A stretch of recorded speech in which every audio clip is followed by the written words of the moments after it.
मेरा नाम प्रिया है। मेरी उम्र 26 साल है। मेरे पति रेलवे में स्टेशन मास्टर हैं। मेरे पति मुझसे 4 साल बड़े हैं। वो शादी के 1 साल पहले से ही सरकारी जॉब में लगे थे। वैसे तो मेरा गाजियाबाद में फ्लैट है जो मुझे पापा ने गिफ्ट दिया था, और हम लोग गवर्नमेंट क्वार्टर में रहते हैं जो सरकारी आवास की तरह होता है। मैं उनके साथ सरकारी आवास पर रहती हूँ तो काफ़ी बोर करती रहती हूँ, क्योंकि वो 12 घंटे की ड्यूटी करते हैं, कभी कभी तो 24 घंटे की ड्यूटी भी करते हैं। इसलिए मैं अपने फ्लैट पर चली जाती हूँ। पर पिछले सप्ताह मेरे पति कह रहे थे कि ये वाला प्लाट बेच देंगे और वहीं स्टेशन के पास एक फ़्लैट ले लेंगे, तो इसलिए मैं आज अपने पुराने फ्लैट पर आई हूँ। ये फ्लैट काफ़ी पुराना है। इसमें लगी एसी तो जैसे बहुत पुरानी हो गई है।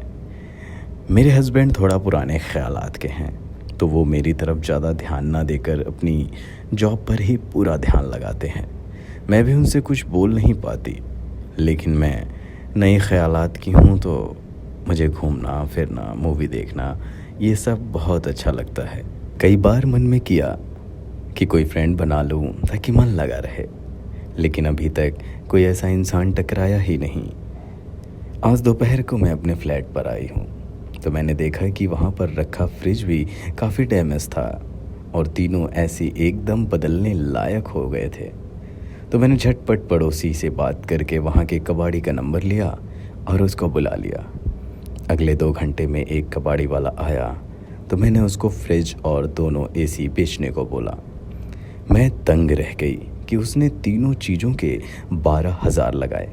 मैं सोच रही थी कि 30-40 हज़ार के आसपास मिलेंगे, तो मैं एसी लगाने में थोड़ा हेल्प मिलेगी।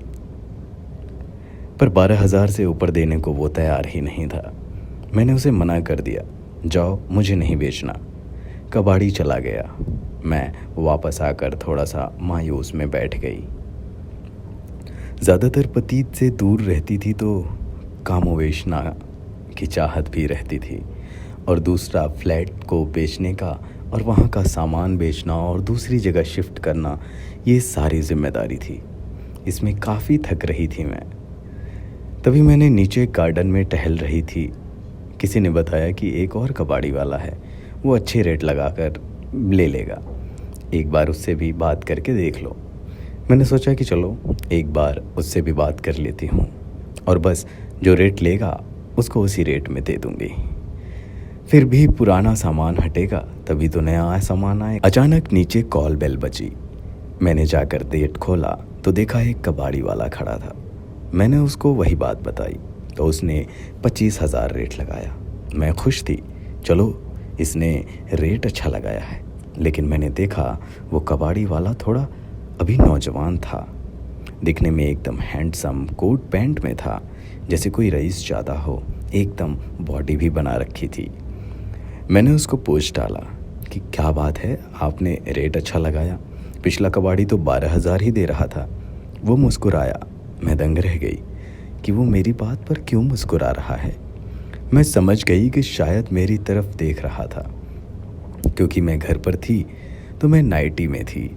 मैं जब भी घर पर होती हूँ तो नाइटी ही पहन लेती हूँ, जिससे चलने फिरने में आसानी होती है, और नाइटी के अंदर मैं लगभग कुछ भी नहीं पहनती।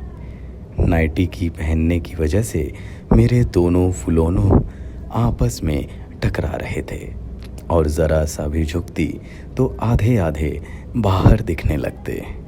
उसकी नज़र बार बार उन्हीं की तरफ से हट ही नहीं रही थी, और ये फैंसी नाइटी मेरे घुटनों तक ही थी। मैं भी जवान थी और हमेशा फैंसी कपड़े पहनने की शौकीन थी, और ऐसे कपड़े पहनती थी जिससे लोगों का ध्यान मेरी तरफ आकर्षित हो। शायद वो कबाड़ी मेरी ओर आकर्षित हो गया था। मैंने फिर सवाल किया कि आपने रेट इतना ज़्यादा कैसे लगा दिया? तो फिर मेरे सीने की तरफ देखकर मुस्कुराया और बोला, इसमें आपका भी रेट शामिल है मैडम। मैं आंखें फाड़ फाड़ कर उसकी तरफ देख रही थी और बोली, मैं कुछ समझी नहीं। वो थोड़ा धीरे से बोला, मैडम आपका जो सामान है वो 12,000 का ही है, बाकी का रेट मैंने आपका लगाया है। अगर आप चाहो तो एक रात के लिए। अभी सिर्फ उसने इतना ही बोला था कि मैं उसको चिल्ला कर बोली, तुमने मुझे क्या कॉल गर्ल समझ लिया है? तो अब शांत हो गया और बोला, कोई बात नहीं, अपना सामान रख लो, कहीं और किसी को दे देना, मैं नहीं ले जा पाऊँगा, और जाने लगा। मैं भी 2-3 दिन से पति से दूर थी, तो मुझे भी ये सब करने की इच्छा हो रही थी, और वैसे भी मेरे पति उस तरफ से मुझे खुश नहीं देख पा रहे, मुझे सुख नहीं दे पा रहे थे।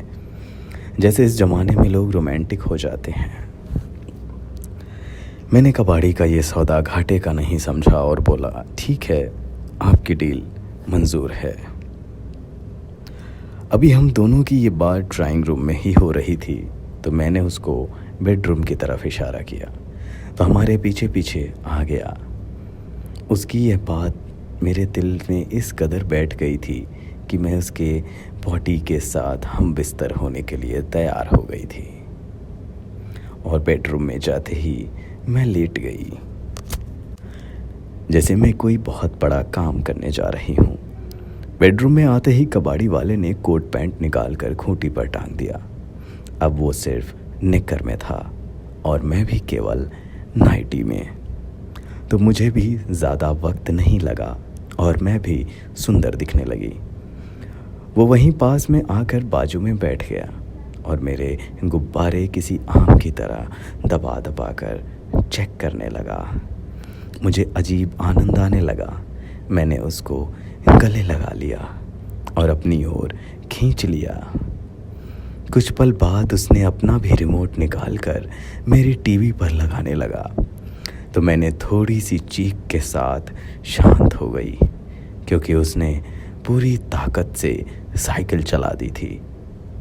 तो इतने झटके लग रहे थे कि मुझे भी आनंद आ रहा था और उसके प्यार का आनंद भी खूब चढ़ रहा था। करीब 15 मिनट हुआ मुझे उसे प्यार करते रहा और मैं उसको झेलती रही।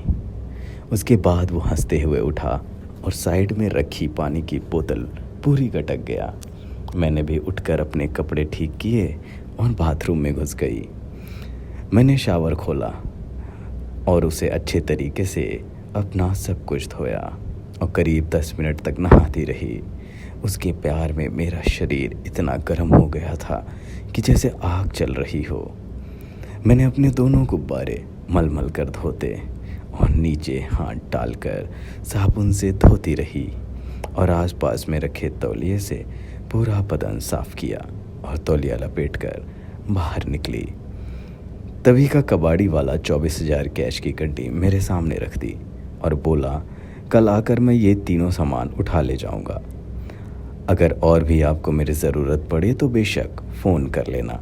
मैं मुस्कुराई और ठीक है बोलकर उसको जाने के लिए कहा।